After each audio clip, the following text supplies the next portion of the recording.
Have you studied a lot of dating advice, but you're still feeling stuck to attract the women you really want? Maybe you're getting dates with those women, but you keep screwing it up? Well, if that's you, then you'll want to tune into this episode where we talk about the pickup industry and how it's evolved into the red pill movement and whether or not it's actually helping men to reach their goals or leading them astray. We also discuss how men and women age differently and why it's actually easier for older men to date younger women. And lastly, if you've ever felt insecure or unworthy of the women you really want, we tackle how to overcome these issues. You're listening to the Inner Confidence Podcast, home to the social funnel method. My name is Robbie Kramer.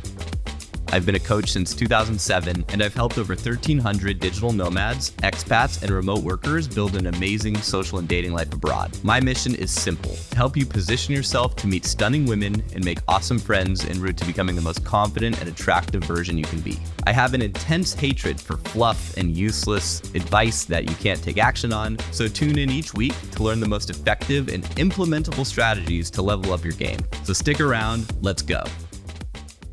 Before we continue with the episode, if you're going out and getting numbers and want to improve your texting so more of those numbers convert to dates, check out my texting course. It will teach you the psychology of digital communication, which is surprisingly polar opposite in almost every way compared to live interactions. What works in person doesn't work in text, so this is almost always the area that men are making easily correctable mistakes that they're totally unconscious of. My course will optimize your texting, which is a skill you really need to master, and the best part is you can cut and paste your way to mastery.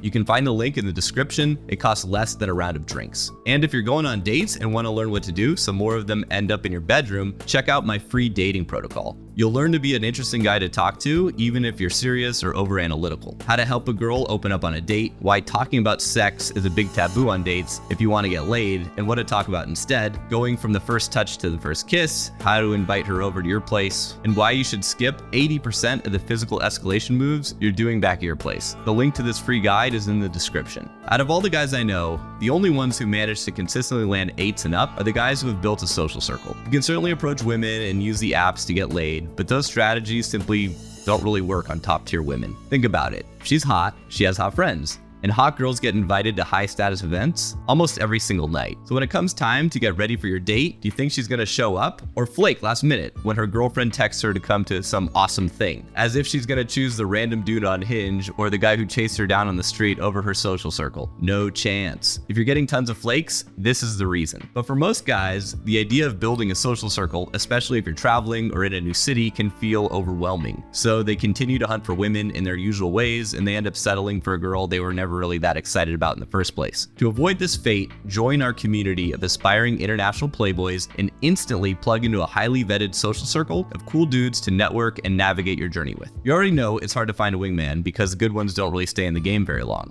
They get married, life goes on, right? Many of our members travel together, they end up living together, and they build amazing social circles in the best kept secret locations around the globe with gorgeous women and low cost of living. I'm extremely careful who I let into this community, but if you feel like you'd make a good fit, you can learn more about the social funnel method to consistently land top tier women and apply to join our community. The link is in the description. Now let's get back to the show. How would you describe the pickup scene? I mean, like, just for like a layman. Yeah, so, you and I are about the same age, right? I'm 41. Yeah, 40, yeah. Yeah, 38. I turn 38 every year. Nice. I'm gonna steal that.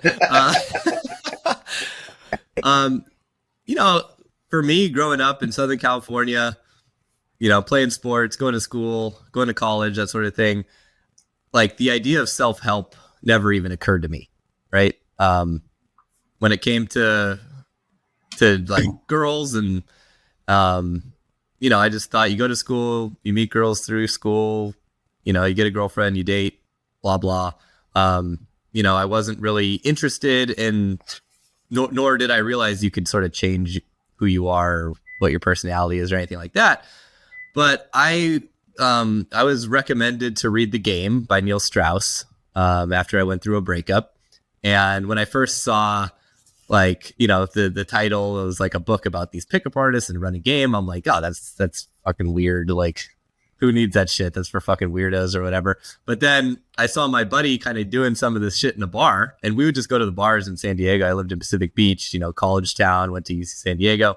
And, we'd basically just stand around, get drunk. Sometimes girls would talk to us. Sometimes we'd just talk to girls, but there's no thought involved. right? And it's not like those would usually end up in any sort of, relationship. Sometimes one of us would, score or whatever. But my buddy actually started like approaching girls, and I was like, wow, that's impressive. Like, that would be cool if I had the balls to do that, because usually it takes me, 9 drinks or whatever it took. So after he started doing that, I started feeling like a loser because I was, not doing that. So I'm like, all right, I'll read this stupid book. So I read the book, and I found most of it to be very odd, but like a really interesting story. And that kind of set me down this rabbit hole because I never realized that you could actually improve your game. I didn't think game existed. I was just like, oh, I find women attractive based on how they look. I'm a okay looking guy, which means they probably base me on how I look too. I could be in better shape, or I could be, well, I was always kind of jealous of my buddy who was like a 6'4" surfer, Jack Tan, right? But I didn't think there was a way to change.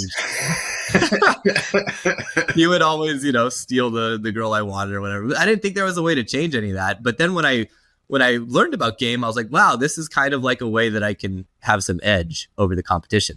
Because that's the thing. I mean, like, what was it? When Neil Strauss was coming out, I remember a friend of mine girlfriend ran into him, and she goes, all that's bullshit. All that book is bullshit because I saw him and he's a nerd. And it's like, it doesn't resonate. You know what I mean? Like, and no offense, but like, you're a perfect example. You're not particularly tall, but you're just, as I know, you've run a gambit of game, and it's like, but it's really easy to chop it up as like, oh, I can't do that. You're more immersed in it. So, because this became a big thing with the game, which is how I got, into it as well.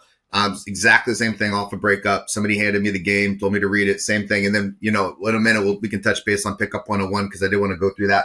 But has game theory died? Because you're more in it than I am. I just look out my window, which is Grant and Green, and it used to be a plethora of game. And now it's like a bunch of alcoholics that are not running game, and no girls are going out, and everyone's online, or guys are sitting home on porn and video games, right? Am I seeing this wrong?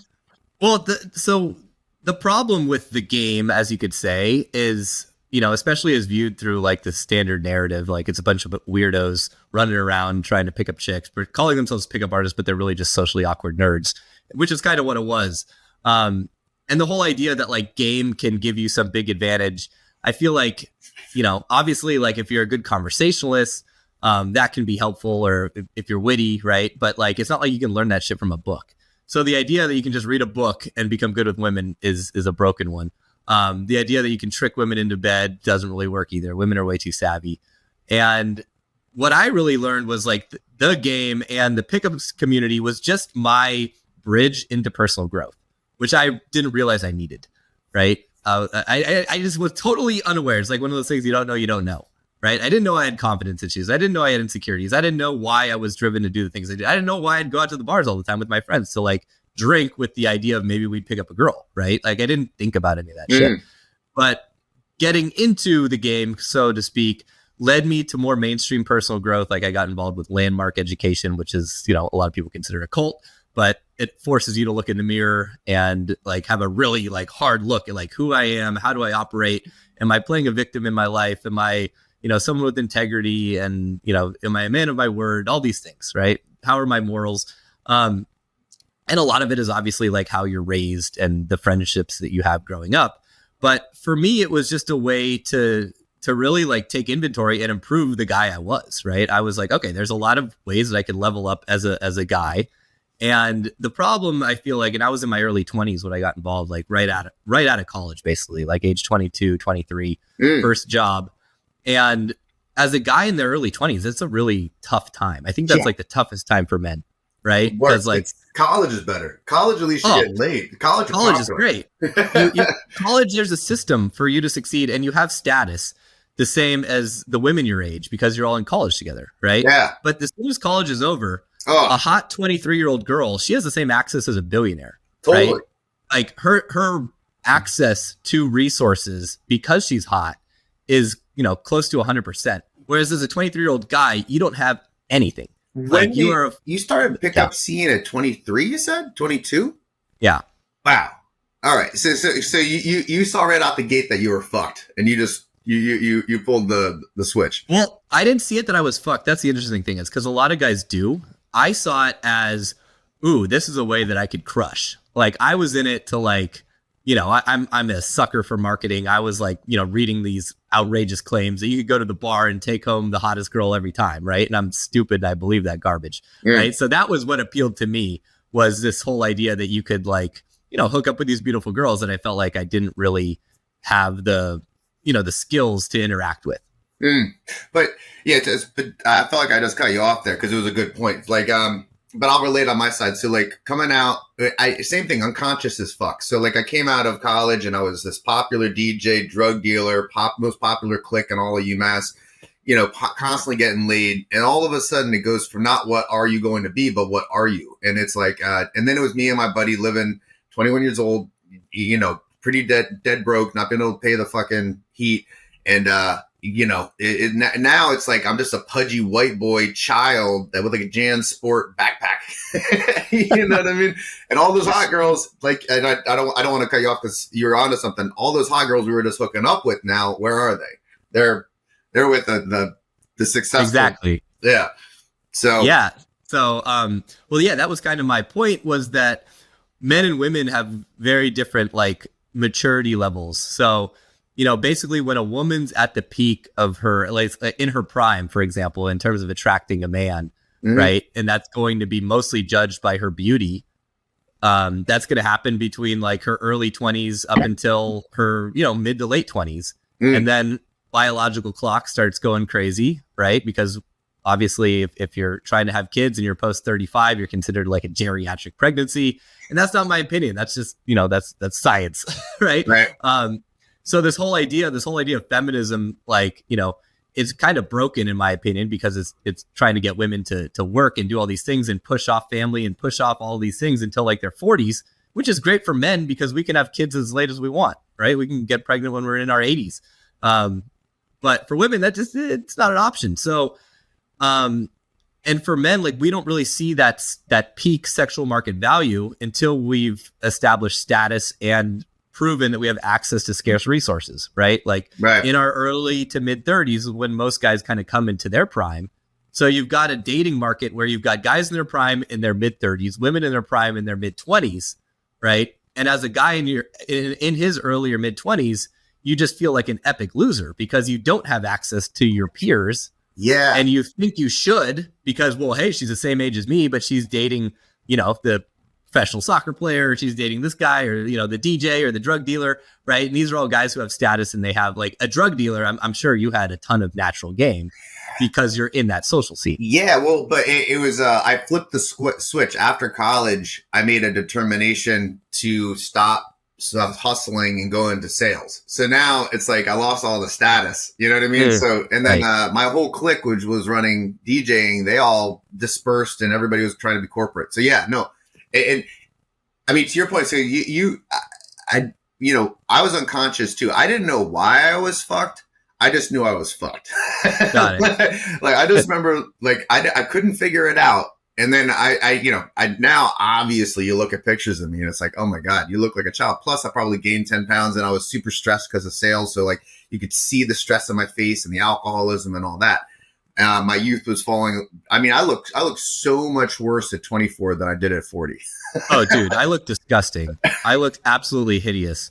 Like, you know, I've got, they post some of these photos. Let me see if I can actually find one of these. I'm digging these up too for the indie flick I'm putting together, and, like, the ones I find, I'm like, oh my God.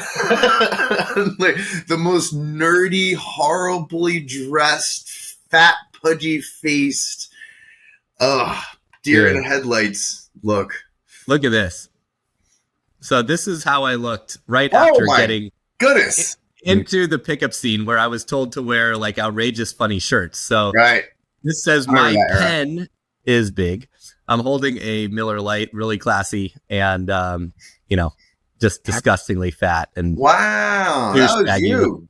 Yeah, I remember that era when you're supposed to wear the silly shirts. I remember that. Yeah. Like, I look disgusting. Remember that. Yeah, you know? Jesus. Yeah, it was for me. I did it's interesting. So our timelines are a little different, but we kind of got to the same spot. I went and just learned. I just knew I was fucked, so I was like, I'm just going to learn business. I remember saying out loud multiple times to people, including my mother, I'm going to stop the words that came out of my mouth. I'm going to stop socially developing with women for a while, and I'm just going to learn business. Like I just shut it all down.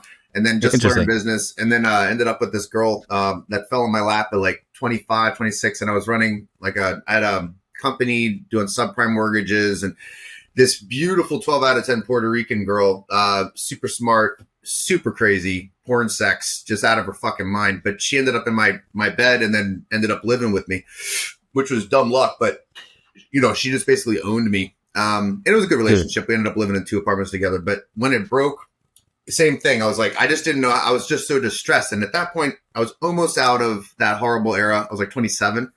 And my buddy, I was just like, I just need to, I realize I can talk with women now and I have stature.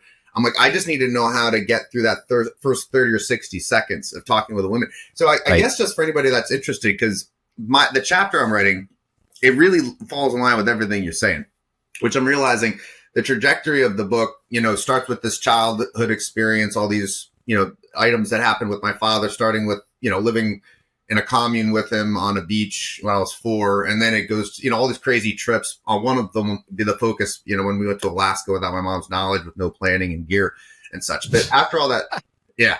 And then this big secret he had me hold on to afterwards for my whole life until recently, since I've been dealing with my traumas. But yeah, all that and all this adolescent craziness.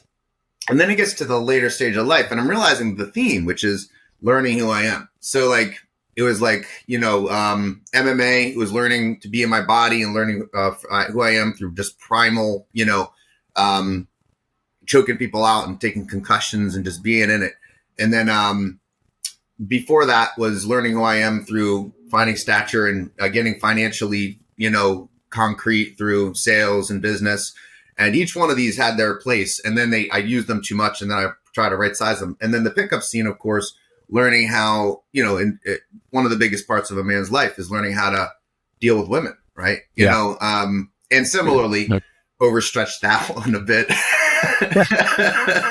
I've been trying to just kind of tying a bow around the pickup scene and what I think the pickup scene is great as a way to just bridge that personal growth connection that guys need to make, right? Because as most guys are just completely unconscious in their early to mid 20s, and women aren't, because women talk to each other about their feelings and their emotions. Men don't, right? We just don't. It's like it's gay, or it's weird, or it's it's labeled as kind of like a weird thing to do. Luckily, that's changing, right? Kind of everyone has shrinks these days. That's becoming more mainstream. I feel like Gen Z is a lot more sort of aware when it comes to that stuff, which is great.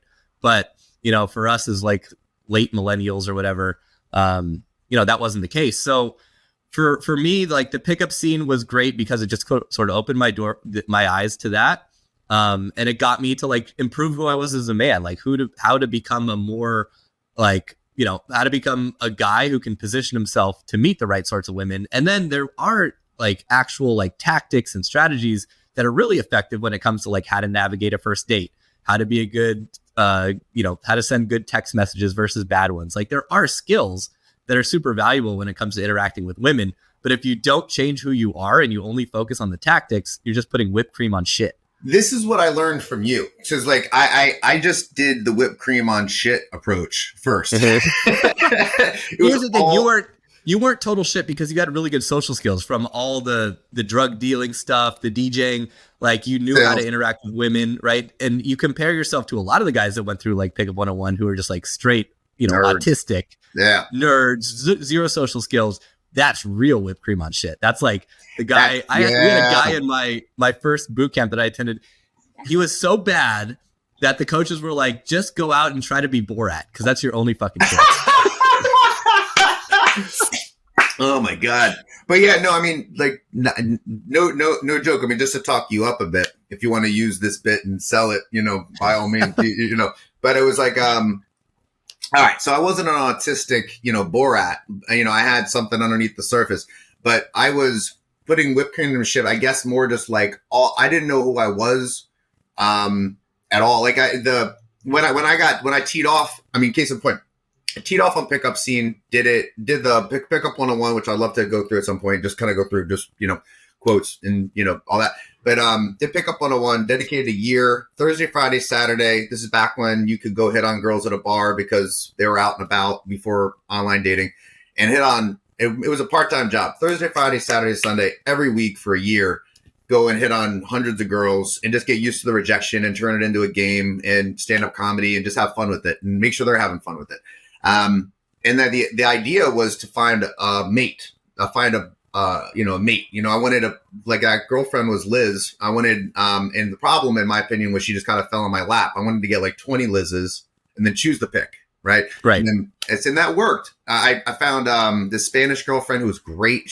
I lived with her for 2 years. She had to go back home. Then I married that Russian girl. Right. But on the whipped cream on shit, there was this specific moment where I'm realizing that this is actually what stretched me into trying to become a cop and then led to MMA. But there was this moment, I was 30 and I had learned how to do pickup, obviously, because I'm with this beautiful Russian girl and everything. I'm living in a high-rise San Francisco, 28th floor corner unit. Just got rep of the year at medical device sales job, operating room, like upstanding everything. I am like success in a box, right? And I could not have been more lost, like I didn't know who I was. I was in a bubble. So from a Pickup Scene standpoint, I wasn't on autistic Borat, but like this was all just like my ex-wife didn't know who I was because I didn't even tell her that I learned Pickup Scene to pick her up. I was so embarrassed. You know what I mean? Like all these facades, Totally. Unlike what you and I on this podcast, both of us, we're open books, a lot of people aren't. They're scared of this or that, Right.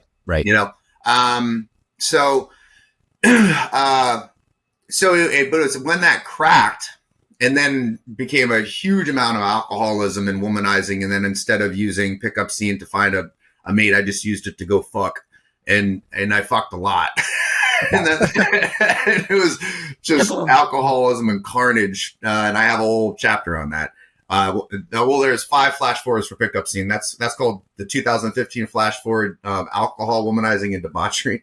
Anyway, at the end of that is when I connected back up with you. And you sent me that's when I got the part of Pickup Scene that is okay, let's not sugarcoat this. Let's go to the next thing down and make you a better man so that you are attractive to women, but not just garnishing it. Let's actually make you a man, right? And that's, because, just to talk you up a bit, I consider myself very versed for the camera, for anybody. I consider myself incredibly versed with women, I've had numerous healthy relationships, long-term girlfriends. I've been with 200 some girls. I know how to get around. And still I call you when I have dating advice on the periodic, and in this specific time, I needed a whole redo. And you had me just listening to self-help books. I was gobbling up one a week. This is like circa 2016, no, 19. This is 2019. Yeah. Well, the thing is, when it comes to dating, especially when you're tangled up in a relationship and, you're asking yourself the questions like, is she toxic, or are we doing healthy things, or, what's my investment level versus hers? Is this relationship serving me? Is it not? Right. Dealing with breakups or considering that, right. It's incredibly difficult to know where you're at because you're in the midst of it. Yeah. Your emotions are so strong. Right. And they have such a big impact on your future that it's almost impossible to operate without a coach. Right. So, and when I've dealt with those things, like I can't coach myself. I turn to, my former business partner who's, very versed in these sorts of things, or other guys that I really trust their opinion, because it's just impossible when you're so emotional about what's going on. Right. It's very hard to be objective. So, a lot of the stuff that I was coaching you on are probably things that you were potentially able to coach a buddy on or something like that. Maybe at that point. And now I am. Okay. Now I am. Well, the thing that kind of gave me those skills was, I did something, I guess, similar to what you did, like in my 20s and early 30s, I was just on a rampage, just, sleeping with women. I was always looking for, the one or the soulmate or whatever you want to call it. And I got to the point where, I was networking with promoters. We had access to model houses and free bottles at the nightclubs every night a week. And like I was living this very crazy sort of lifestyle, similar to like a Dan Bilzerian, minus like the hundreds of millions of dollars, but still the same sort of access to like gorgeous girls and parties and drugs and all that. I know your crap. history, but do you want to give me some like, what's the most ridiculous story you can think of? I just think of your boat shenanigans. That, especially you putting it out in the open on social media. Like I remember one, you were walking. So you were like living on boats with like shitloads of like 20-year-old models, all half naked. It was like four guys for like 18 girls on a boat partying. And then I remember like you'd have these social media posts. Like one of them was like on Christmas, and everybody is like something on Molly. I can't remember what it's that song. It goes, "Last Christmas you gave me my heart, and the very next day you tore it apart." But instead of saying that, you say the very next day MDMA. Right, that's it. And there's always like, and then there was right around that time you like are walking into, and we talked, and you were like soulless at this point, and every girl you're having sex with, you're feeling worse and worse about yourself, right? Which. Not totally, but sort of. There's some elements of truth to that.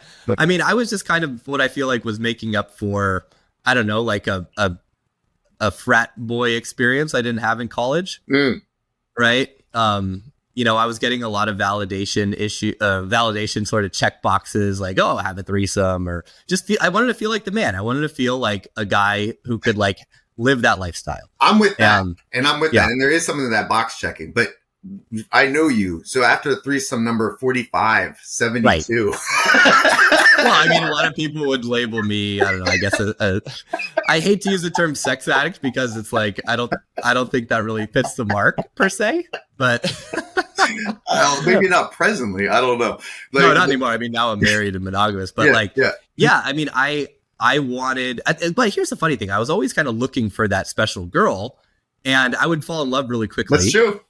Right. I would fall in love really quickly. And I was kind of just, I was like I don't know, maybe a serial dater, you could call it. But like in between girlfriends, I would like have just a ton of crazy sex and fun and parties. And I surrounded myself with girls and other guys that wanted to live that lifestyle too. Right. So these were all friends of mine that like in Eastern Europe. I was living in Kiev, Ukraine. And we would like effectively organize these parties, and sometimes they'd be centered around a photo shoot, but mostly it was just like this social circle of party people that wanted to like, it's relatively cheap to do it over there. This is one of the reasons why I really enjoyed living in Eastern Europe, because like to live that lifestyle in the US, right? If you want to rent a villa and go skiing, that's thousands of dollars, hundreds of dollars every day. You can do that in the Carpathian Mountains in Western Ukraine for like next to nothing. Wow. It's unbelievable. And the women over there are gorgeous. And, I had some local friends there and some friends that would come visit, and I'd have my clients come, and we'd have a great time. Just like, going on these trips. Sometimes we'd rent sailboats or a yacht, and, we'd go out for a week. Like we rented a villa in Greece for I think it was my 38th birthday. And had a bunch of friends fly in, some American, some, French people, Western European people, some American friends, some friends from over there. And we had a villa for a month and a half. So it was our buddy's Airbnb that he, let us use in Lefkada, Greece. And so that's where a lot of those shenanigans you saw on social media. So it was amazing. I was learning so much just about like male female dynamics, right? And like the different the crazy things I was learning was like how often that like women will share high value men, and like just there's a lot of women out there who are looking for these crazy young fun sexual experiences that they want to have in their like early and mid 20s before they kind of hit that biological clock. Because when I was in the US, I mean, certainly I had access to that sort of thing too. But if you're on dating apps, like when I moved to New York City in 2013, I went on the dating apps. I was meeting all girls in their late 20s who like wanted to start a family and have kids. And that's kind of like the standard narrative when it comes to dating apps. And I was like, I don't want to operate in that realm. I don't want a family now. I want to push that stuff later into my late 30s. I just want to have fun. I want to party and I want to see the world and have adventures. So I needed to find people that resonated at that level, which is kind of like what I did. Yeah, if I remember seeing you resonating on that level, it was a video right around that crazy era, and you had 4 girls. You're going into, I don't even remember, a candy store or something, and all of them obviously are like, you could smell the sex vibe that they all had been fucking or were just fucking within like the hour. They had that feel like it was a group, and you had this girl Was it on the a pet shop? collar. It was a pet store. It was a pet store. And you have a girl on a collar, and she's just looking at you like with the let's fuck right here and now eyes. And the other 2 girls are like, sin swing. and then your post, if I recall, was you're like, the party must go on. Well, yes, we go to the pet store. I've got my dog with me. And, we're buying him like a dog bed and some dog food. And so the girls see like the dog collar. So one starts, trying him on. She's like, do I look good in this one, baby? And like, so these girls they were, like we all just wanted to party and have fun and have sex. And it was great. It was so much fun. But wasn't that around where all of a sudden it got soulless for you, or no? The thing that got, I guess, soulless was I just felt like after a while, the novelty of like new partners kind of wore off, right? The novelty of new experiences. I was partying a little too hard, right? And I was neglecting my work and my health.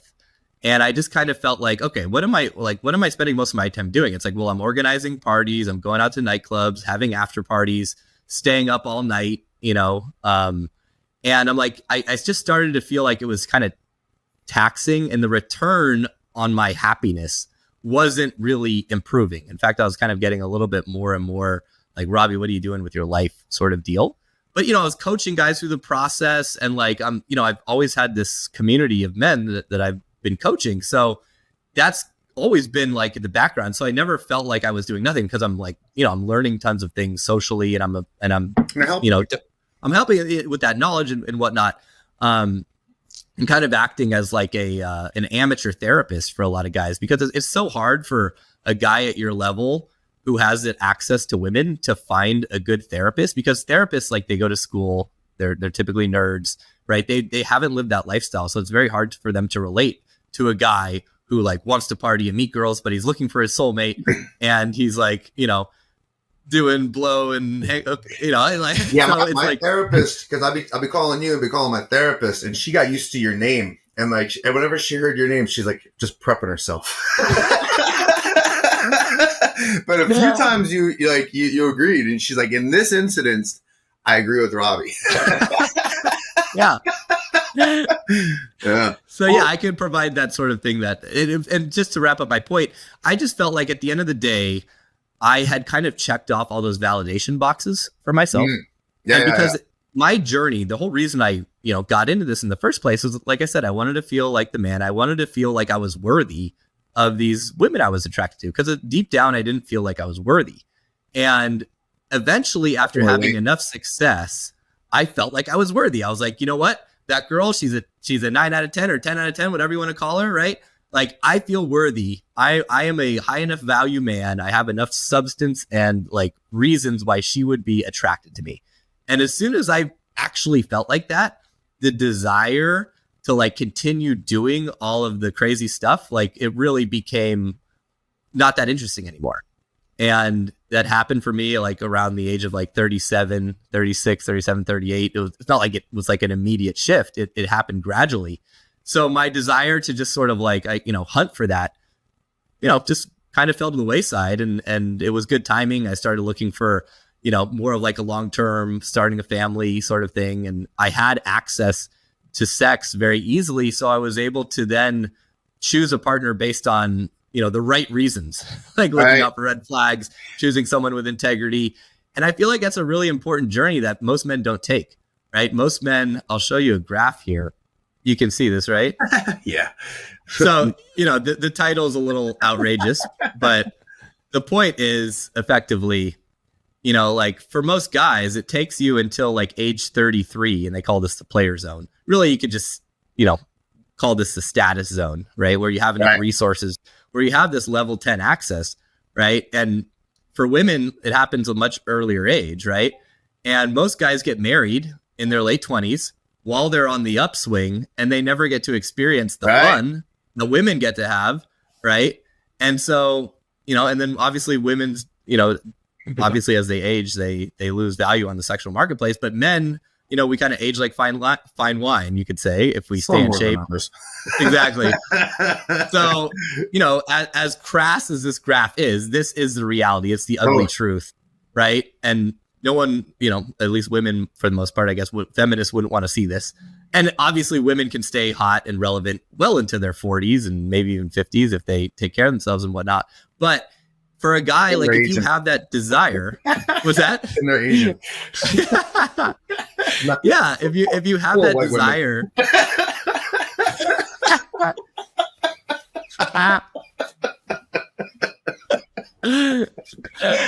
Sorry, Yeah. Brett, I cut you off. Continue, please. No, I'm just saying, like, if you have that itch, I don't think, like, I had to scratch it, right? And I knew I was scratching it. I was doing that consciously. I knew I needed to sort of cross off those adventures I needed to have before I was able to, like, commit to a real monogamous relationship. So it was a journey that I needed to take. Some guys get it done at frat boys in college. I didn't, right? I was playing golf. But even still, like, I mean, I got laid a lot in college, but it was like, I don't know. Like, it wasn't until I knew who I was and then dating that then you're with the right, I don't know, caliber of women that you should be dating. Cause, I mean, shit, even when I was using during that 2013-15 era, before connecting up with you, and I do want to go back to the timeline at some point, but, I was hitting such a body count, and it was all bar floozies. Like the rule was no numbers until after sex. And I got really good at it. It was right after the divorce. And I basically had like a monogamous relationship with 1 year of pickup scene in the middle and very intermittent between one relationship. But pretty much it was 10 years of monogamy. And I came off of that, breaking the bubble. And I just went for it, man. I was like, there was like 56 girls. I counted like within a 9-month period. And that lasted for a few years. But the caliber of women were horrible. I mean, these were barflies. You know what I mean? Yeah. And then they're hot, but lacking substance, you could say. Yeah, I mean, and attractiveness. 6 out of 10, 8 out of 10s. Some 3 out of 10s. It was just a numbers thing. It was just like constant. But then connecting up with you and and then it was that later stage. It was like that 37 zone, 35 zone, and then I recalibrated, and then it was those straight 9s and 10s. Nonstop, not nonstop, but like that, it was a whole different zone. And if I was trying to do that in my 20s, it just wouldn't have happened. Right. You just don't have the status and the access. You have, you probably don't have resources to play with. You are. You don't know who you are. You're a boy. You're not a man, right? It takes guys, it's very hard for a guy in his 20s to actually be a masculine, like, man. Right. Like, we just develop later. It's just, women mature like 7 years before we do. Yeah. Right. So, and our culture doesn't really talk about that. It's just like, oh, we're all equal. We're all the same age, same shit. It's like, no, that's not. No, no, obviously not. Would you mind just touching base on the pickup scene as far as like, because it obviously wasn't around particularly in the 1950s, presumably. Right. Like, I think Ross Jeffries, and I think most people do. Would you agree with that? Would you because then my trajectory was Ross Jeffries, and then somewhere around the game happened, and then Guru started up. How would you give it? How would you give a trajectory of the pickup scene, like the beginning of it? Well, I feel like back in the 50s, like when the greatest generation, were having the baby boomers, that sort of thing. There's no social media, right? There's like this whole idea of status. It was like just, you met people through church or synagogue, right? Or through school. You got married young, started a family young. Like, there wasn't all of this sort of noise, right? It's like there what's the word? Hypergamy wasn't really such a thing, right? Where women are trying to level up and get like the highest status man that they actually can, because they didn't know that these guys existed. You couldn't go on Instagram and have access to the entire world, right? You only had access to your local community. This started like the 90s, really, or to 2000. So it was before social media was a thing. Oh yeah, sorry, I was just giving like a pretext before Like, Yeah. so before that, so what I see as has happened, you have this rise of feminism where women, like this happening in the 70s, right? Women start becoming, very well, equipped to deal with life, and like the whole idea, I don't need a man, kind of arises. And then you've got guys like Ross Jeffries who are doing like these speed seduction or hypnosis, Creepy. that sort of nonsense. Creepy as fuck, weird. I don't believe any of that shit really worked. I think it's just like, if you believe it'll work, it can work for you, sort of thing. Right? It's like like confidence, right? You can fake it till you make it. What was he teaching? He was neurolinguistic programming? NLP, yeah. Yeah. I don't know. I never studied that. I met Ross a couple times. He's just a weird dude. Very, very odd, strange kind of character. I just remember reading in Neil Strauss's The Game that I think it was Ross Jeffries or one of his proteges, but they like went to a fucking TGI Fridays or something, and they're going around trying to hypnotize the waitress. It's like, you are fucking creeps. Yeah. It's like the epitome of creepiness, right? Yeah. All right. So started with that.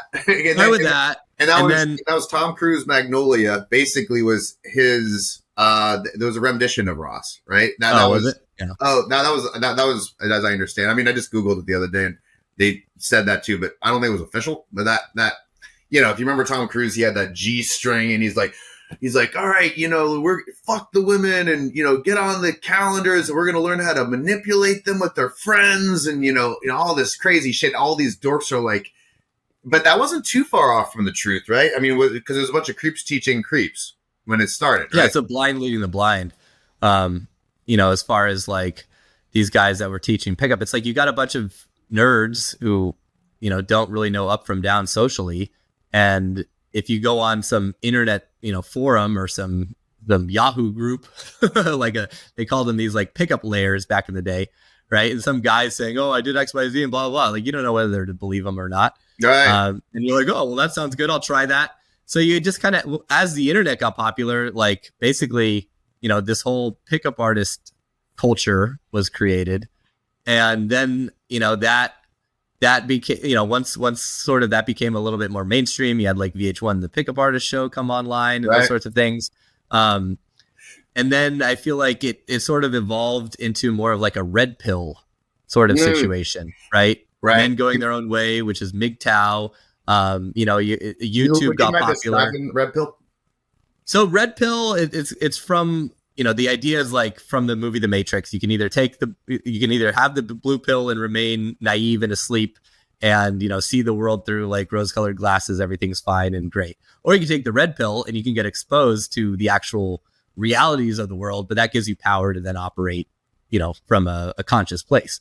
So the idea of red pill when it comes to women is just like waking up to the mainstream narrative where most guys are just saying, hey, if you're just a nice guy and you make a lot of money, you'll find a great girl and everything will be jolly, which was true in like the 50s and 60s, right? Like our grandparents' generation, like that's kind of what they did. But now it's not the case because like women have access, to not just the local guys, they have access all over. So, but the way you're describing it is like a big pro. Like you and I both know, like red pill then became a new thing. It became let's be rich. Yeah. So there's red pill. That was like effectively what the red pill I feel like stood for in the beginning. But now it kind of became, there's a lot of really toxic sort of things about the red pill where it's like hatred or anger towards women, seeing women as the enemy, trying to manipulate them or trying to like make sure you don't get fucked over by them. And there's this like, as feminism grew, like this sort of red pill community also grew in like a battle, you could say, against some of those more outrageous, principles. And that's where I think both of us cut bait, yeah. I never, I used to speak at one, it was called the 21 convention. And the guy who ran that, it was a really cool, seminar sort of speaking event every year. But the guy who ran that became like super red pill because he got like fucked over out of his marriage. And, and then that kind of went in that direction. And I never had any, like, I always loved women. Like, I grew up like very close to my mom and two little sisters. My dad's a doctor. So, he worked long hours and, I never had any like sort of trauma or anything of like, women being terrible to me. My only trauma was like falling in the friend zone a lot.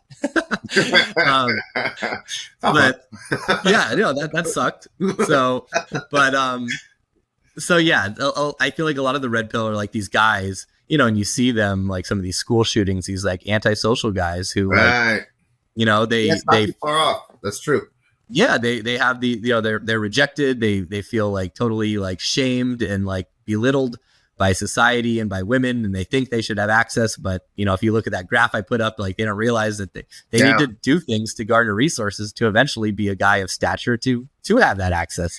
And then it becomes an us versus them, enemy versus the whole thing. So, so because it's interesting because I keep wanting to argue the internet, but it totally was the internet. It was like 2003. I think I was on the internet. I realized I was fucked. I just come out to San Francisco. I was like 23, just barely getting through. And I went online. I was like, how do you pick up women? Or some shit like that. And then I found some dude, and it got me. I literally used one of his lines, and it got me laid with the smoke show chick. But it was using negging. It was like red pill negging. But it was but he was bullshit. It was like some promoter. He was super attractive, I found out later, and he worked in clubs, and his whole bit was like, let me get your email address. It's like, yeah, that's going to go real far for the average Joe. It was, but at least it was the first privy to it. And then I put it on ice for like 4 years or 5 years. And then Pickup 101 happened, which, I wanted to segue into, but is there any, like, it maybe just like look before doing that, like it was the Ross Jeffries, and then Neil Strauss's The Game came out, and that really opened it up. I remember somebody was like referring to it was like the Bible on every guy's back toilet that still never went out to the bar and hit on a girl, but he always looked at it, and read about it. Right. But we actually did it. You and I actually went and did it. And I guess I was just sent the right direction, because I easily could have got sent down a wormhole of hard red pill, because it was around then. It was really around then. But that's why I think Pickup 101 was the best option at the time. Great, right? Yeah, because they were all about like banter and just learning how to be more flirty. It was all about being flirty and like making women smile. The body language shit. Body language. I mean, so Lance Mason is the guy who founded it. I guess he was originally a student of mystery, but his whole thing was like, I want to go out and make women smile. I want to approach them directly and just, walk up to the girl in the Starbucks and be like, hey, I saw you and I had to come meet you. Right. And try to get a date. Right. And because guys weren't doing that. Guys were only kind of going to bars and clubs. So I just really resonated with that message of like, just be more flirty, dress in a way that like creates a little bit of attention, wear a silly shirt or a blazer, which was kind of like the cool thing in the early 2000s. And put your ass in line, like face rejection, and go talk to girls. Right. Which I wasn't doing. Right. I was just using alcohol to numb myself while going out and not talking to anybody except for my buddies that I came with. Right. So Pickup 101 was awesome. And it wasn't this hardcore, like, memorize this line or this routine or, use this neg. It was all very like positive stuff. Right. It was like it was more just, it was foreign to me. It was foreign as fuck to me. Cause it's basically like play. You're in this, like, you're out there just playing, it's like, it doesn't have to do with what you're saying. It's just this goofy style. I broke that into two things. It was the banter, which is what the playing around and just talking about nonsense in a playful way. And I use your line all the time, which is like, when I do it, be like, hey, I'm sorry. I gotta be the guy that hits on you underneath the stop sign. And then that next line of yours, I use that one already, but the line of yours being like, what's your favorite color? Yeah.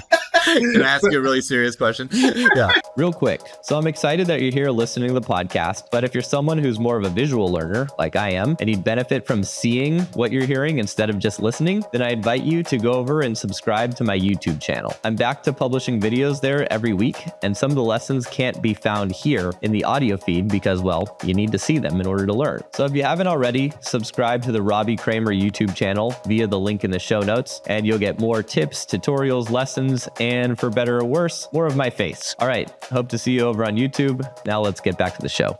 Anyway, but it has nothing to do with what you're saying. The other one was the body language. Those are the two things, at least I felt, came from Pickup 101, which is and I was getting taught by women. I don't know if you were getting taught by women, but there were women in that course. Oh yeah. Yeah. Yeah. It was a mix of, the main instructors were guys, of course, but they'd bring in women to do exercises and critique body language. And, they were very instrumental in the process. I've always, used women as helpers and, fellow coaches in the process, because that's kind of, that's where I learned it as well from Pickup 101. And yeah, like you said, body language, like that's so important. That's after doing Pickup 101, I used that body language shit for business, because I would go to networking events where I didn't know a single person, and this has nothing to do with pussy. This is selling fucking, selling money, selling bullshit. And I would befriend everybody because I would learn the cues of like, it's basically like animal stuff. I mean, would you mind talking about it? Because like I was leaning on that pretty hardcore.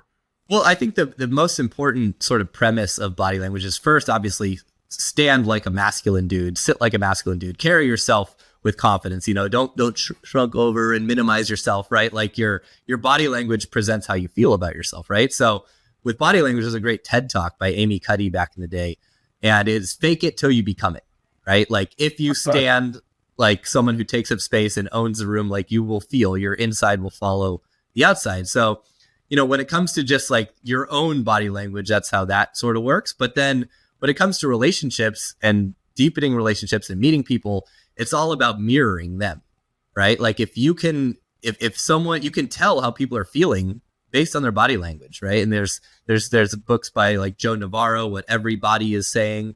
They use this in forensics. They use this in, or maybe not forensics, but like cops use this stuff when they're interviewing witnesses, and like you can't tell if someone's lying, but you can tell if someone's uncomfortable, right? Because they're doing things like they're holding their neck, or they're self sort of massaging, or basically like coddling themselves. I don't know, I'm missing the word, but self-soothing, right? And or there's things that signal like that women are interested in you, like if they're playing with their hair, if their pupils are dilating, if they're basically exposing like their frontal organs. Like it's like, I'm comfortable with you, right? Like if someone's uncomfortable, they're gonna like, right, they're not going to expose their frontal organs. But if they are comfortable, like you have this sort of, so that sounds bad. Like, a woman's willing to kiss you is if she gets like right up in your grill, right? Yeah. Like, if you get in her space and she goes away, she doesn't want to kiss you. But if she's comfortable there, that's a pretty big signal. So, they're teaching all of these nonverbal body language skills, which are incredibly important, because that is the dance of attraction and love. Like, you can go to any culture, not speak the language. If you understand body language, you can be successful in those cultures. So. Some of that stuff it wasn't lines, but they were damn close. Like I had there was like 6, at what Pickup 101, they taught us like literally how to stand. Do you remember the L where you're supposed to go back and forth? The L. Exactly. Yep. And then you use the L to like engage with somebody. So you like tap, you tap them from this side, or you tap them from this side of the L, and then they look back at you and you go to this side of the L. So you're not invading their space. Remember the one where you pull the 2 girls apart that are at the bar? I was about to say that. You go in, tap, tap, and then they look back and you go out. You go out. Yeah. I still teach that one. It's great. I mean, these are, or like if you're going to like try to, chase down the girl who's like power walking down New York City, streets, and you want to approach her. Like if you don't stop her correctly using your body language, you're going to freak her the fuck out. She's going to think you're going to mug her. But if you do it correctly. Yeah, exactly. Yeah. Like an absolute hard no. Like you can't chase a girl, how would you say that? Cause I wrote this part up. I was like, I mean, if you see her walking, you can chase her down and approach her. Right. But if she keeps walking, don't chase her. I was like, you can stop her and then you say your piece and then you can't move your fucking feet. Oh, you have to plant. Yeah. Plant. I call it the hook and swoop, which Pickup 101 didn't exactly teach this, but some of it I kind of developed, which is basically like you they're walking the opposite direction. You run and you kind of swoop around. You get about 2 big foot, paces in front of them because momentum's going to take them in. You're like, yo, 1 sec, hold on. And then you're like, hey, I saw you and I had to risk embarrassing the hell of myself to like chase you down on the sidewalk. I swear I'm only like 1/3 creepy. That was like a standard line I'd like to use. Right. And, that would get a laugh, or it would at least and I'm standing there, I'm in her way. So if she wants to go around me, she can, but I'm confident enough where she's going to hear what I'm saying. She's going to understand. All right, this is the guy, he's flirting with me, and I have the option to stay or go. Right. No, it's, I mean, even subtly, when I'm walking with somebody and I start talking with them and I don't know them and she wants to engage, but the fact that we're walking together, it just fucks it all up. Yeah. Well, every guy makes that mistake when they first start approaching. Well, they approach, even if I'm not approaching, even if she approaches me and we're walking together, it's just too creepy. It's well, you don't know when you feel like you're trapped. You don't know when that person's going to leave. Right. And that can be a problem if you approach a woman who's sitting at a, coffee shop and you approach her, she even if she likes you, she might be uncomfortable with well, fuck, is this guy going to stay and talk to me forever? Right. So they taught things like false time constraints, be I got to go in 2 minutes, but XYZ. Right. And then the person feels at ease. Yeah. So it was, pickup 101 was key, man. So yeah, I did that for the year. You then, would you mind just touching base on how deep you went with self-help? Because I remember when we first wrapped, you broke down the dollar amount that you have spent towards self-help. $82,500. At what year was that? Was that calculated? I want to say that was probably in my early 30s. So I've racked up more since then, I would guess. Jesus. But I mean, I was, I got involved, like I said, with Landmark, and then I got involved with this guy, Carl Wolf, who is now deceased, but he was really on the edge of guru culty sort of stuff in Santa Monica, kind of teaching energy work and chakras and all the sort of Eastern stuff. I was fascinated with it. Obviously, I was able to see a return on my investment because I'd take some of the gems and apply them to my coaching. But I'm a very pragmatic, guy. I don't believe in the woo-woo, magic pills, red bullet or silver bullets, whatever. But I still tried all that stuff because I'm inherently lazy and I'm an easy marketing target, right? I tried all the magic pills to realize that there is no magic pill. I drank all the potions and the Kool-Aid. But yeah, I spent a pretty penny. It was a bunch of money I won playing online poker in my early 20s. And, that's what I invested my money in when, before I was a coach. And so, yeah, I was working as a investment banker, just an analyst, basically. First job out of college, started doing Pickup 101 on the weekends. They hired me as an approach coach. And then later I became a head instructor, and they would fly me around. They sent me to Australia to teach a 2-week boot camp, which is amazing. All expenses paid. They sent me all over the US, Canada. This for chakra work, or is this pickup scene now? No, this was Pickup 101. I worked for them. Oh, you worked for Pickup 101 like that? I didn't know. Oh yeah. Yeah. I was a head instructor. Oh, wow. So it's because I worked with Daniel. We identified that, and his girl, and he was great. Alexandra, I think. Yeah, they were great. Man, that was such a great introduction to pickup scene. And then because also then I could identify what I didn't want, Right. It was okay, this play thing is totally not the way I operate. It still isn't. And honestly, I was going to loop back with you and set up a time to figure out how the fuck to work my game right now. Cause it's I'm too open book. My book is open book. And it's even my subtle lies about my age and shit, it's in the book that it's a lie. So then if I, and I'll be oh yeah, it's what are you working on? Oh, here's all this fucked up shit I did. Well, the playful bantery stuff, that's just effective communication when you're in a social environment like a bar or a house party or something. Cause it's just as guys, we don't really think to do that. We think to be hey, what's your name? Where'd you go to school? What are your favorite hobbies? We try to find these logical data points that we think is going to lead to a connection. That doesn't work. Right. Because it's a forced conversation. No one wants to be interviewed. And it's boring. They've heard it fucking boring times before, and you're bored asking it. It's just fucking boring. Yeah. So it sucks. That was what I really learned from it was how to make this fun. Because I kept looking at a date okay, what are the structures? I was looking at it a nerd standpoint. I was looking at it a sale. Okay, how do we do the sale? What the words do we say? Versus we're not selling, this is play. And then, it was so Greek to me. In fact, it's Greek right now because I'm just so fucking serious recently. Well, dude, it's a muscle. Like if you don't work it out, it atrophies. Yeah, It gets interesting. rusty. So, like even like I always have my clients do these social freedom exercises, which are effectively just ways to go out and embarrass yourself in public. Lying down on a busy sidewalk and pretending you're dead until someone like asks, like, "Are you okay?" Right? It's like staying in the tension.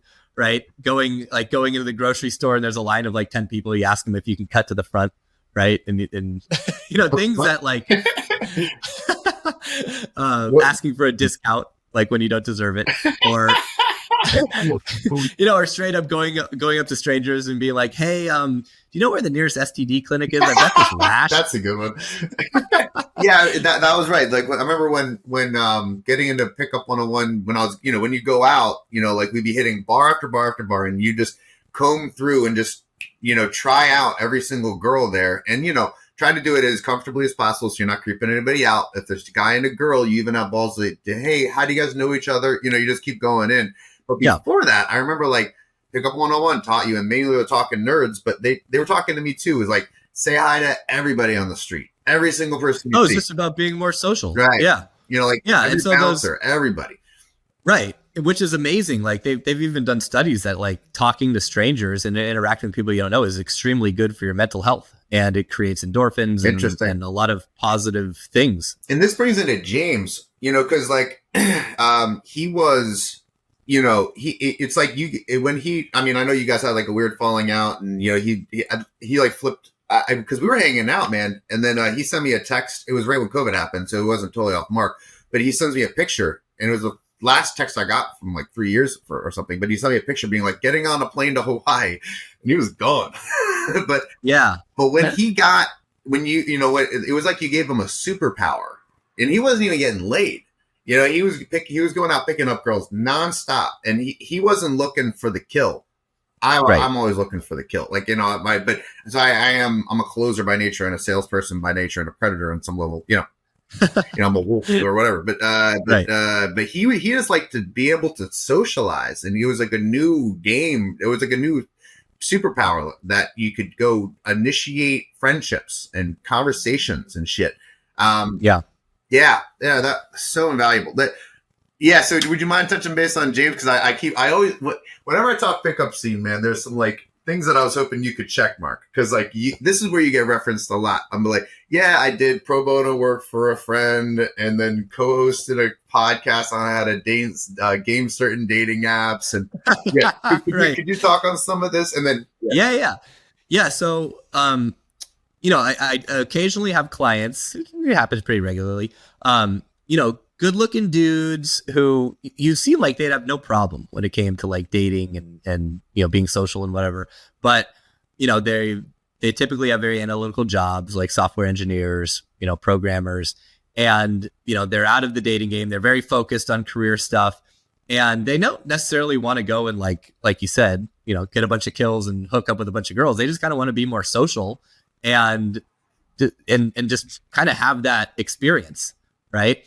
So James was a great example of that. I felt like, he was interested in hooking up with girls too, but like, it wasn't a huge, like you said, he didn't have that same sort of like, animal, predatory thing that, I also have that like very strong instinct. I want to close the deal, right? It's like, I felt like if I didn't, it was, what the fuck am I doing all this for sort of thing, right? It's like the payoff at the end. But so he was a very easy guy to coach because any girl who sees a guy is going to be like, wow, he's cute. Like, he's like the cutest. You're a good looking guy. Good looking guy, right? Yeah. And in good shape. So he came out when I was living in Ukraine. We were doing phone coaching, and he came out, and, I realized like he didn't really have a cool group of guys to hang out with or friends or whatever, but he really connected with the other guys that I brought. And he was from, the Bay Area, living in San Francisco.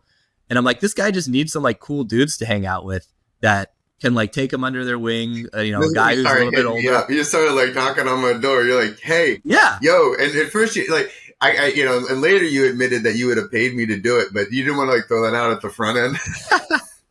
Well, yeah, because he needed osmosis, right? Like, how do you become cool? You hang out with people cooler than you, except cooler people don't want to hang out with you if you're a dork. So Sam, I got this idea. Exactly. So I knew that if I could render enough services for Sam, he'd owe me favors, and he would hang out with James. Yeah. But as soon as he realized that James actually is a cool guy, they'd want to hang out anyways. Yeah. But it's just like, obviously, if I tell you, hey, you got to hang out with this guy, he's like a client of mine, you're going to be like, I don't know, bro. Well, Like, if I remember, I think the first time we hung out was because you actually came into San Francisco, and I was like, by the end, I agreed to hang out with him a second time, but it was one of like your like real structured, for a nerd, how to socialize and make a party. Like you buy pizzas, right. You put on lights. Buy this much alcohol, this much mixers. Send the invite on this day. Yeah. You make sure that the girl guy count is no more than Y. Right. Yeah. And it was and I went to it and I was like, oh my God, I can't believe I'm here. That's right.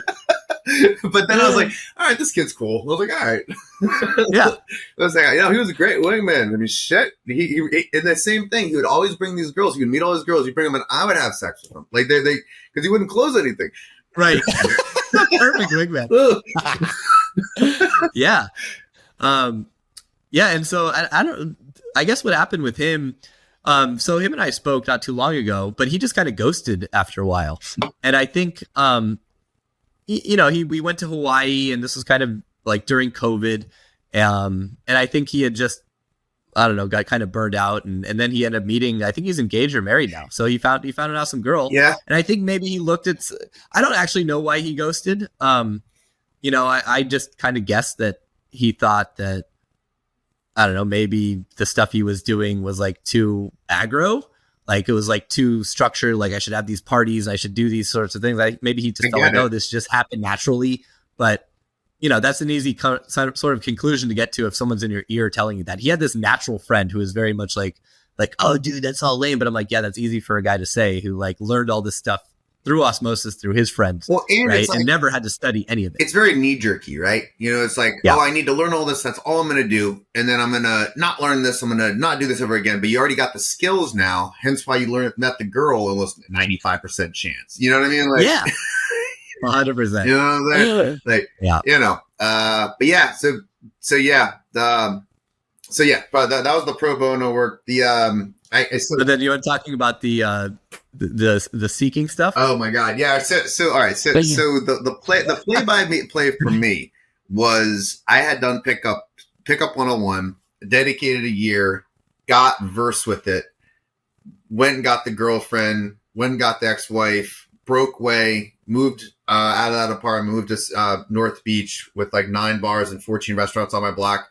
Just started fucking. Oh, plus I had a paralyzed dachshund and a pit bull at the time, which I love these animals, but boy, girls loved them too. And it was just, and like my boy Dan, he's like, every one of your stories, Sam, it's the same thing. You're like, I was taking a walk to the park and all this crazy shit happened. Yeah. But that went on for a while, and then I just became a hard alcoholic on all these barflies, and then I ended up dating my ex-wife again, and I think I've told you about this. And then like I was dating her again, and 4 or 5 years later after we broke up, and then we had the same exact fight that we always had, and like that we went to couples counseling for. And I'm like, what the fuck am I doing? And I was like, wait a minute, what the fuck am I doing? And like me and her didn't even have a fight. We just like, we're done with this. And I had like 4 other girls I was dating. I'm like, you're all fired. Like we were leveling this out. And that's when I had hit up I tried to look up Pickup 101 again. I picked up the phone and I looked and I was like, and I got that gal, I can't remember her name, that knew you. Megan. So I speak with Megan, and I got a part of her group, and it's very much hard autism at this point. I don't know if it felt like it was more autistic now than it used to be at Pickup 101. I don't know if that's the water or what. Pickup 101 kind of imploded in 2007, 2008. So, I started, taking their programs in 2006. I became a head instructor, 2007. And then like in 2008, the company, they had like, 20 head instructors and like maybe 80 other coaches. Wow. They were doing a workshop, 4 different locations every weekend. They were making like big money over there. Wow. Yeah, and then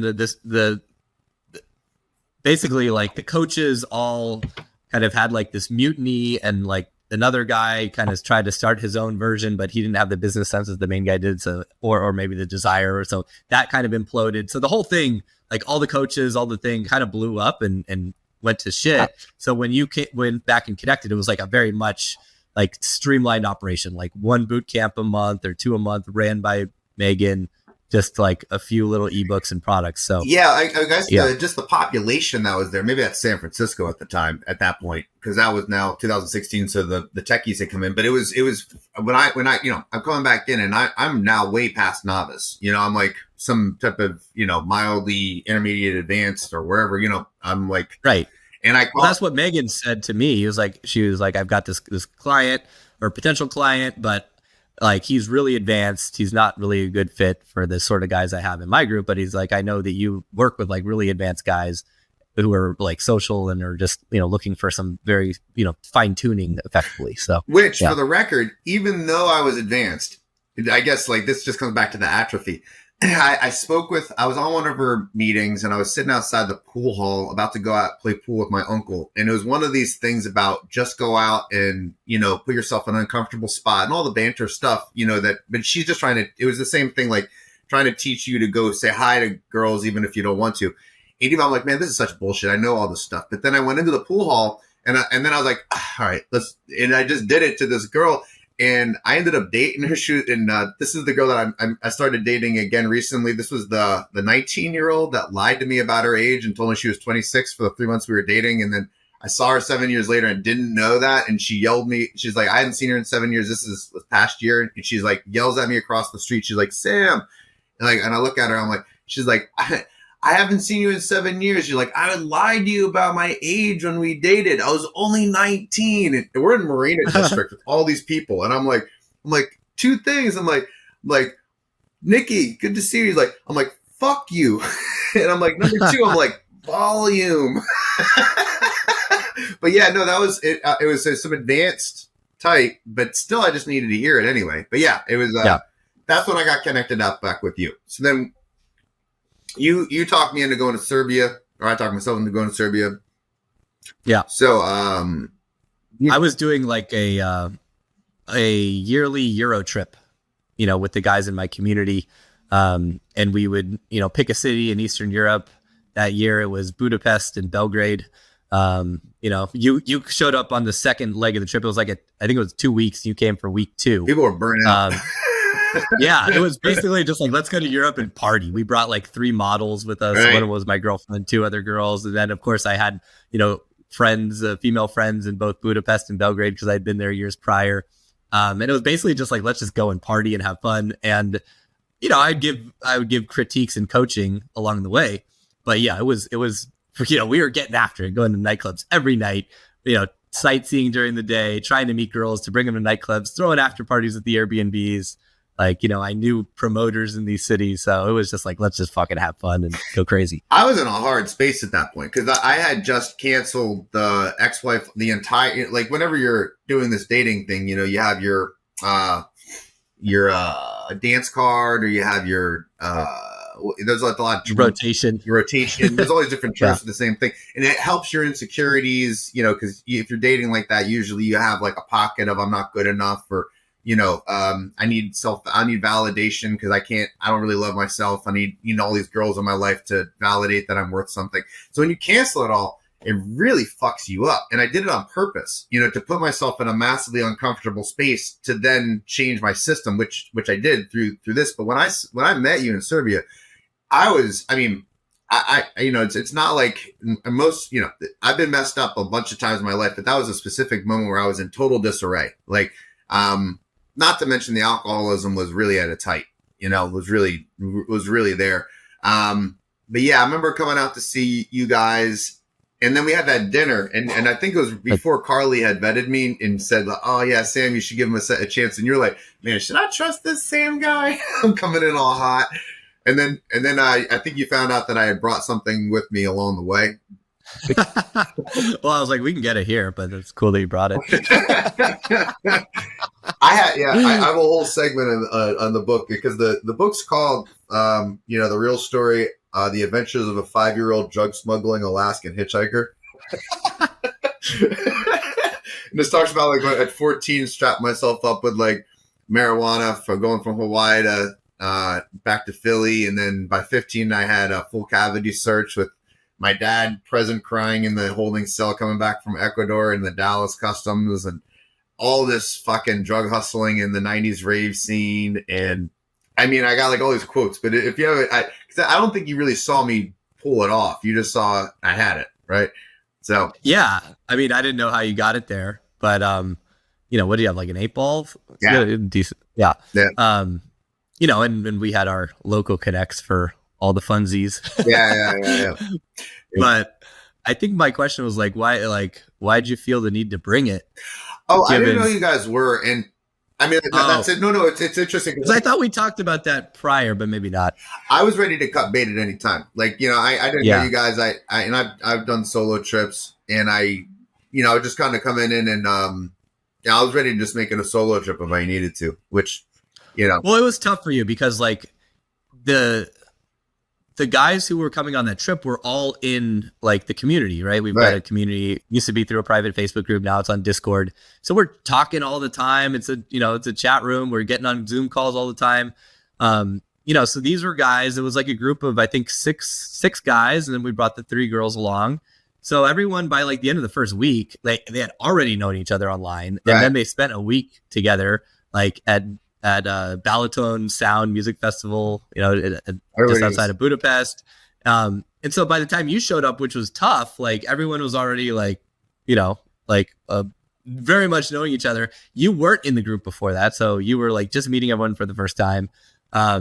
So yeah, I remember it was a little bit difficult for you to kind of acclimate to that, because obviously with those sorts of things, but I thought you did fine. And like, I feel like you and Carly definitely like bonded, and she was able to, make you feel better about the situation and whatnot. Yeah. And and that I think, I mean, it, I love new experiences and all that. But I mean, the other reason why I brought my own drugs was I'm the type of person, like I just came off this 3-day silent meditation retreat. I brought my own food to the motherfucker. I don't. Well, you're a burner, right? So exactly. Be self-reliant, radical self-reliant. Right. And it goes back to my dad, like being dropped in the middle of like Alaska wilderness after the wolves were howling outside, and then he sends me off to find water at 5 years old. I lose my security blanket, and I'm sitting there crying in my face and being like, I can't trust anybody. Good old fashioned PTSD. Oh yeah. But yeah, so don't take it personally. I bring everything. But yeah, but yeah. After that, then yeah, because you had your partner. That's when I was like, I got put up with you because I was like, or I got put together with you because I needed to get a re-up on the game because I didn't know how to text, because all my protocol was just bar scene club pickup, and now we had been approaching the Tinder era and the online era and all that, and then texting was now a requirement, if you want to, and so then Instagram game, and like that then you guys started giving me the protocols, and then I went back to school, and you started breaking down all the systems. This is before you and I then worked on, this is whipped cream on shit, stuff, this is before later, you're like, oh, let's let's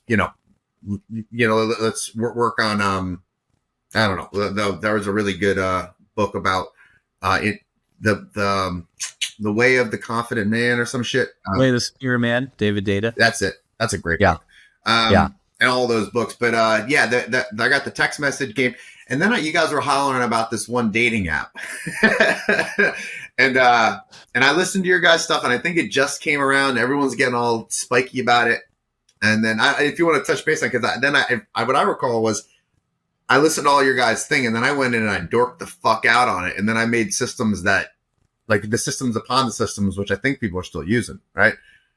Yeah. There's we've had some updates, but the basic premise is still the same. So the only form of online dating, I think, for really high level guys to attract, the women of physical caliber that they're interested in, is unfortunately, and this, let me give my background on why, but like are some of these sugar sites or arrangement sites seeking used to be called seeking arrangement, right? As ridiculous as this sounds, and I'll explain the psychology, that is the best option for a high value man who can, who can do well in real life to actually use online dating. You go on Tinder, you go on Bumble, you go on Hinge, right? Like the quality that most guys want is just not there in a serious enough situation to be worth it. Like the ratio on these dating platforms, the traditional ones, it's like incredibly high, men to women, right? The women have insane value there because they're getting bombarded with messages. Like the old joke in like San Francisco, they call it the 49ers because the fours think they're nines, right? Mm-hmm. And why is that? Because there's a gazillion rich tech guys all like chasing these girls for dates, and like, right, that their value in the sexual marketplace like goes unrealistically high. Just like the reverse kind of happens in Eastern Europe, right? Whoa. Where like you have these gorgeous girls working at like the gas station, right? So the value for men is a little bit, or South America is a better trope. You like Colombia or somewhere like that, right? But so that kind of exists with online dating. It's like it's just a waste of time, because if you do get a match, right, the odds of that really hot girl who's also social and cool and comes from a good family, the odds of her not getting invited to like a cool event that night, or invited out with her friends to like a dinner or something, do you think she's going to go on that online date with some random guy that she doesn't know? Probably not. So unless you look like a male model and a girl's just looking to hook up and get laid, like good luck with online dating, right? That's just, if you're a 23-year-old male model, great, you can crush. But if you're not, forget it. It's a fucking waste of time. Right. What's not a waste of time are these like Seeking, for example, because what you have on Seeking is, well, obviously you got a lot of hookers and you need to obviously, different thing, but you have normal girls who are out of a relationship, who have tried Tinder and Bumble and Hinge and just met a bunch of dorks and idiots and like fuckboys. And they're like, I don't want this. I want to actually find a boyfriend who has some resources, who's not like a broke dick, who's cool. And their friends like, oh, well, I'm on Seeking, and hey, worst case scenario, you can like go on a few dates and have some nice dinners, and maybe even the guy will pay like, $200 or $300 or $500 to like take you out to dinner. So it's like, you're going to go out and eat anyways. You might as well eat for free. And you might just meet a cool guy who has resources. So you have that archetype of girl who's on there. So I'm like, if you're a cool guy with resources, you don't want to waste your time with online dating, this is actually the best way forward. If you have game, if you approach these sites with no game, you just get fucking eaten alive. You get scammed, you get taken, you get fucked over. But if you have game and some resources and you know how to work it, these sites are fucking amazing, which is what you found, right? Yeah, because I started breaking it into like categories. I was like, I had like 4 different categories for the type of girl you're going to run into, and like how if they use these words, then they're going to be in this category of, prostitute or hard prostitute or soft prostitute. All of them got to go, right. And you don't want them to go because they're smoking hot, but they got to go, and you got to delete. You just got to delete. Yep. Filter for 2 weeks on the site or less. Yeah. Right? Yeah. So there was a whole, and then it sucks because I would much rather be dating girls like in their 30s or their late 20s, but like as soon as they are on that site and in their 30s, they're beat up goods that are, likely fucking working you hard. So there's always like, I guess. Well, every hot girl these days, it's like the joke is like, oh, what's that site? It's like every fucking hot girl who like leaves the house knows about Seeking. Her friend has a profile on Seeking. Every rich dude knows about Seeking, might be using Seeking. Nobody wants to talk about it. But in relationships, in dating, like women are filtering for men who can provide and support and who have status. There is a money piece. Doesn't mean they're gold diggers. It just means there is a provisional sort of piece about that where like that arrangement matters. And Seeking is the only site that allows women to filter for those sorts of guys, because women don't choose their partner based on how they look. But that's what Tinder and Bumble and Hinge forced you to do. It's just like, okay, he looks good, but that's all I know. And it could be faked. It could be photoshopped. Where these other sites, at least, I mean, you can still fake the funk, right? But that is a more realistic dating trajectory. Interesting. So yeah, when I talk about this, I just refer to it as I did a podcast with a dating coach friend of mine about gaming certain dating apps. I just keep it very vague. Yeah, vague as fuck. But would you mind just chatting on, because that was that was my first, I think, podcast that I've been on or anything. And I wanted to hear your opinion on it because I mean the actual thing itself, but then also just my demeanor, because I was just thinking about this. But would you mind expounding on what that was, what we talked about that day, like how it worked out? Yeah, we basically talked about, it was kind of more just like a tutorial of how you use the platform, best practices, right? Here's how I start conversations. Here's how I test to see if a girl's like a hooker or not.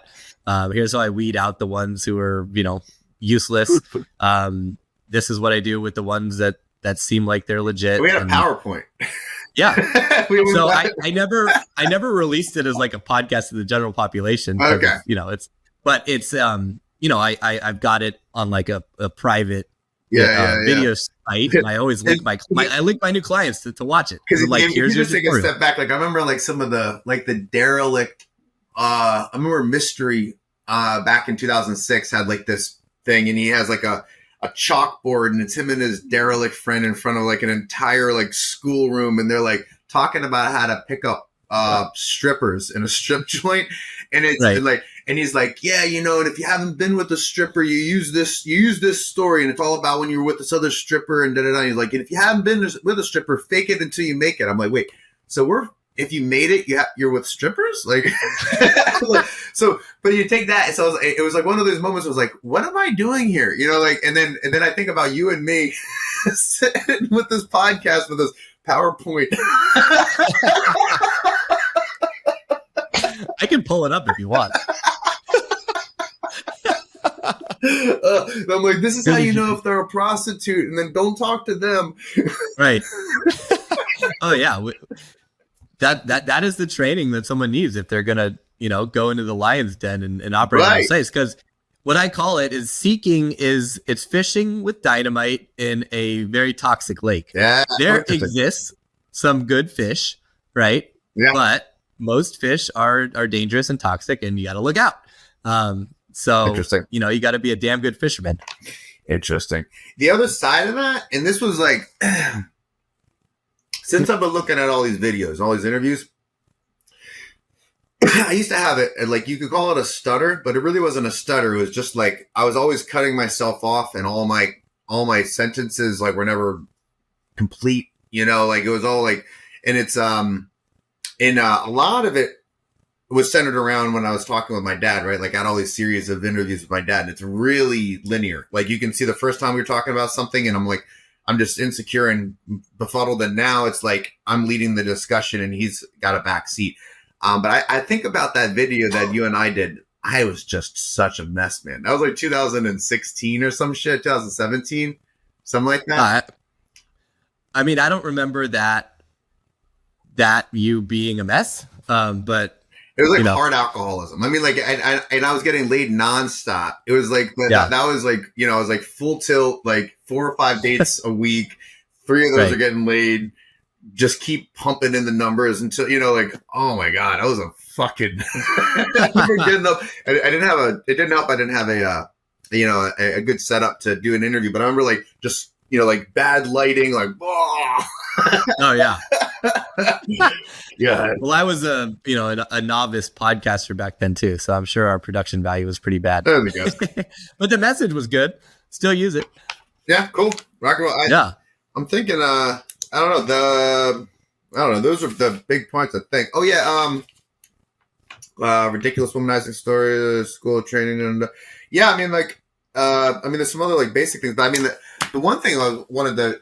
Because this all comes back around, because like I would call you, whenever I needed like a super advanced person to talk to an advanced person about stuff, and I was calling you. This is like a year ago. This is like when I met up with you in LA. I thought this was like this is because in this you got me introduced to Joanne, your godmother, who's now my book manager. Which is funny. So funny. Yeah, I mean that whole incident. I mean, I don't know if you wanted to rap on it or not, but I figured if we're talking, I might as well bring it up. When you came over to buy my parents' place. Yeah. Yeah. So you were in town, I think, for some business thing or whatever. And I had just moved back to the US from Ukraine. That's right. I wasn't used to you being in the US. So like I was hitting you up. I think we were just messaging, right? And I was asking, I was like, oh man, I got this situation. I'm still trying to like, on damage control, da da da. And yeah, you were like, where are you right now? And I'm like, Santa Ana. Yeah. And then because my parents live in Newport Beach. So me and my wife, fiance at the time, she was on her 90-day fiance visa. So we left Ukraine because of the war. This is, January 2022, but right before it started, basically traveled around Europe with our 2 dogs for 6 months, packed up the car, and then finally got her visa, K1 visa, came to the US. We're living with my parents, before we found a place to live up here in LA. And you were just like in town. I'm like, just come by the house. I think both of us had you're like, where are you? I'm like, Santa Ana. You're like, bro, you're like 20 minutes from me. You're like, just come on over. Yeah. And that's when I met your mom. And then, yeah. And you guys had the Philly connection. Yeah. Right? Yeah. Because I thought she was hilarious. I think she thought I was hilarious. I was like, she was like, your friend Sam, he's hilarious. That guy's a real character. And I know you were kind of talking about stories or wanting to write a book or whatnot. And my mom mentioned that her aunt, they're very close in age. I think Joanne's 9 years older. They're always very close growing up. And she's a book writer. She wrote like children's books. And she's such an interesting woman. Traveled all over the world, with her husband. They worked in I think they were in the Peace Corps, but also medical stuff, doing stuff over in Russia and Ukraine. And, she just has so many cool stories. I try to pry these out of her, and she's always like, "Oh, your stories are better," and then she always diverts it back. Yeah, if you can pry it out, I always try to. She's the one who told me that we have family that's from Dnipropetrovsk, which is a city in Ukraine that used to be called, I think it used to be called Ekaterinoslav.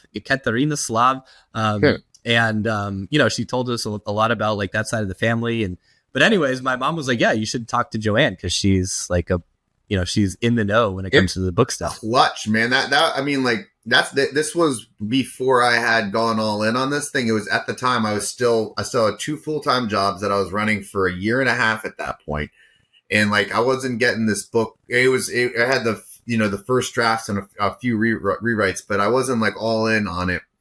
And by you putting me in contact with Joanne, then it finally I don't know if I've told you about this, but the communication via email was super lukewarm because she doesn't know who I am. She hasn't read any of my stuff. And then she's like, well, send me some of this stuff. And I'm like, she's literally the first person that has read most of these things.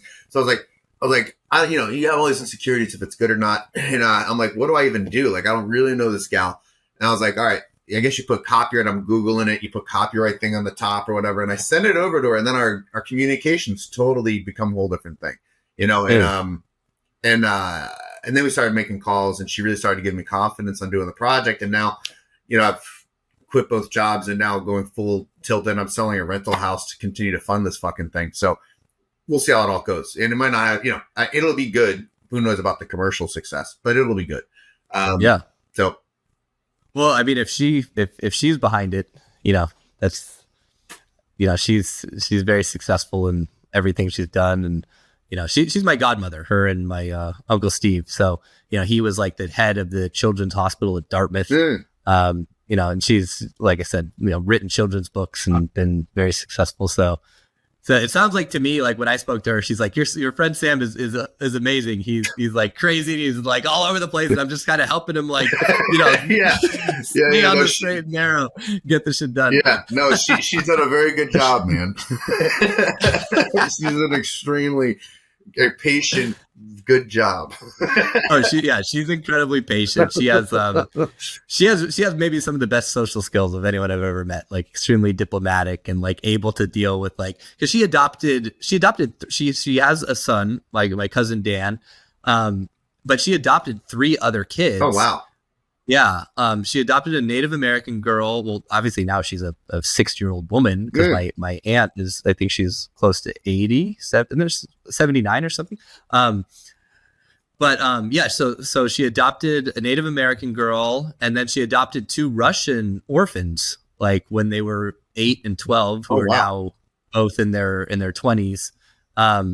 And obviously like when you adopt kids and like they have their own past. And so like she's dealt with like them wanting to like, leave the family and like go back to Russia or like, all the sort of trauma they have. So she has like such amazing like experience just dealing with people. Managing crazy, damaged people. That's totally why she's been practiced for me. Totally. That's funny. Yeah. And then anyway. So yeah, I really appreciate that because there's certain things during this video included, this, being kind of low, heavy hitting stuff, but like I started doing video interviews originally because people weren't believing my life. And then that became the stone that then the book started to be based off of. And now it's become the garnish where I'm putting in the quotes, throughout the book. But if you take it way back a few steps, when I was first putting this together and I was asking friends, first I asked my dad if he would get on and talk about this Alaska stuff. He could have shot this down from the get-go. But even the other ones, like the 90s rave stuff, like, I had friends that were willing to get on camera and it got it in motion because it doesn't take a lot when you're trying to get something inspirational things started for someone to say no or not interested or it's not good or whatever. And it just stops everything in its tracks. It's really easy to second guess yourself. Much less if like a friend or family really hard second guesses you, it stops everything. So I appreciate you hopping on this. I definitely appreciate Joanne like pushing it. I'm pushing my friends on like the interview 1 and 2. Those really got it going. So anyway, yeah, man. That's great, man. Yeah, happy to help. I'm looking forward to the finished product. Yeah, I've sent that because your cousin's now my editor too. Yeah, I have all the Kramer community. Yeah, my cousin Steve, my oldest and longest disciple on my dating coaching journey. He totally downplayed how much he's a part of the scene, or that has been. Funny. Yeah. He's like, I used to call him for advice. I had him running around like the malls in Boca Raton when he was like 16 years old, like talking to girls in the mall. That's great. I should probably get on your group again and just get a little bit of an update on, the sprinkling or what is it, whipped cream on shit stuff. Just so because Are you single again? Yeah, I'm single. I'm like very non-actively single. So it's like, cause I'm doing 50-hour work week on this. And like this past weekend, I hang out with my best friend and we go out with his girlfriend and they're all in love. And I'm like, oh man, I need to get a girlfriend. And that's Friday night. Okay. That's Friday night. And like, I'm watching all this and then I'm like, but then I segue back and I'm like, I'm going to work Saturday and I take my dogs out to a walk and now I'm seeing them at a bar and I'm not drinking. I'm just in and out saying hi. It's a birthday party. And now they're still drinking. They were taking Molly the day before. Now they're drinking all day today. He's pulling for Coke. He ends up in the ER that night because he's putting his hand through glass because of an argument. And the next day, it's like he's all fucking going to AA. And I'm like, maybe I don't need a girlfriend right now. Dude, maybe not. I mean, that was my problem for a long time is I would date these girls who were like on my level on in the party world, right? And so like, we'd take some Molly and just fucking go. Like we just go wild and like, well, let's just stay up all night. And then the next night it was just like, it's not healthy, right? Yeah. And well, it's this funny spot. I was honestly like, I'll hire out because I don't, we're not doing. I mean, I wouldn't mind picking up an hour from you because I got to figure out how to. I don't know. I mean, because I'm sober-ish right now, so right. Like, it turns into like there's an art community I'm going out to on Saturday with this other kid who's my new wingman, but he's now going soberish. But it's like going out and hitting on girls that are sober is so foreign to me because it's like, and then you're trying to hit on girls that are soberish. That's foreign to me. And then It's like my whole game is tossed because like usually I have all these bits and now, it's not that. It's like I'm talking real shit, and my real shit is basically putting all of my skeletons out there on the forefront. You know what I mean? So are you putting all this stuff on social media yet or planning to? No. So none of it's out right now. And obviously, I mean, I am just doing this for at this point, like from a spiritual perspective. I feel like that I have a purpose. I think it's going to help people, all that.